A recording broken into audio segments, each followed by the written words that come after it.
Before we switch to what you've done over the time that you're here in Canada, I'm just going to go back to a couple of things that you said.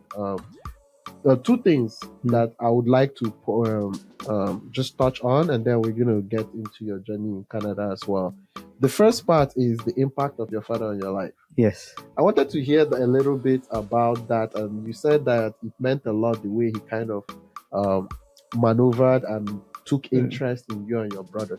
Like, when you want to put it in your own words and in terms of the experiences, and a lot of all those impact was before you came to Canada, because you barely have been home a lot since then, like in terms of hands-on stuff, right? What would you say is the impact and the things that you remember the most about how he impacted your life? Yeah, well, I'm a dad. Okay. So I can tell you, right? So I've learned a lot from my dad, like how he treated us, right? So he first of all is to identify your kid's strength and weakness, right? Okay. So and for you to achieve that as a parent, you need to observe them. You know them better because they stay with you. So you know them better than an outsider, than their teacher, right? I think you might even know them better than they know themselves. I always make that argument. No, obviously, because you're the one observing, right? Yeah. Like whenever I look at my son, I observe him here and there when he makes some movement. Like then when I see that he noticed doing maybe like it's just 1 year trying to like talk, then when I see a vowel that he make, I repeat it. And then I watch him, he's going to repeat it. So that's how, like, okay, he's trying to learn this vowel, right? Yeah. So because you're observing him. So yeah, my dad observed us. So that's one thing about parents. Like any parent that is observant, mostly on their kid, not the ones that go about their business, never want to watch about their kid or notice what they do. That is one thing. When you observe your kid, you know their strength and your weakness. Then now, it's left for you to put more effort now. Do you want them to work on their weakness to improve their weakness to turn to strength? Yeah. Or do you want to make their strength to be stronger? So it's two ways. That's a very interesting topic. And just hold on to that, your thoughts. I think it's a very interesting thing, because I see some people, when they are strong at something, because it gives them a lot of value, they're very excited. All they want to do is to amplify that. Yeah. And what happens is other areas of their lives, they keep getting weaker and they don't even realize it, because they only just want to go do what they are good at and amplify it. Or the other situation that you might be strong at something, you don't become the best at what you're strong at, because you put time in trying not to be as weak in other areas. So it's a very it's a tricky one. Yeah, but go ahead. Balancing both is hard too, right? Because at the end of the day, it might end up being average strength, average improving weakness. But it's a tricky one. But whichever way that you take is never wrong, honestly.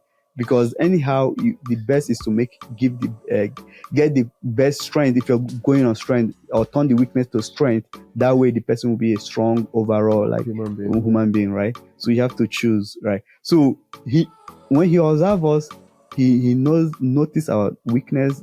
Those time I was saying about our primary school, then he knows that there's something behind us upstairs. He knows that we are smart kid. But he knows that we play a lot. We are not in good environment. And so those are the tools required to get that kind of school you need to be at. Exactly. Like so those are the weaknesses that he sees, right? So he want to get rid of that and focus on our strength. So that's why he took us, giving us extra lessons.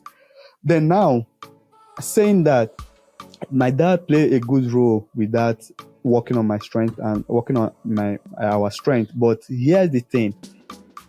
Dad can, as I said before, he can always provide everything to someone, but it's left for the person to make use of it, right? Yeah. So we play a good part on it, knowing that he did his best, or he tried. Set up a good foundation. Yeah, so we actually help ourselves to make sure that we not only we don't disappoint ourselves too, right? So that role of giving us our strength, amplifying our strength, helped. Then now, financially, it's a tough one for parents, right? So in situation, parents always wanna provide all resources for their kids, right? So financially, it's tough for parents who are struggling, right?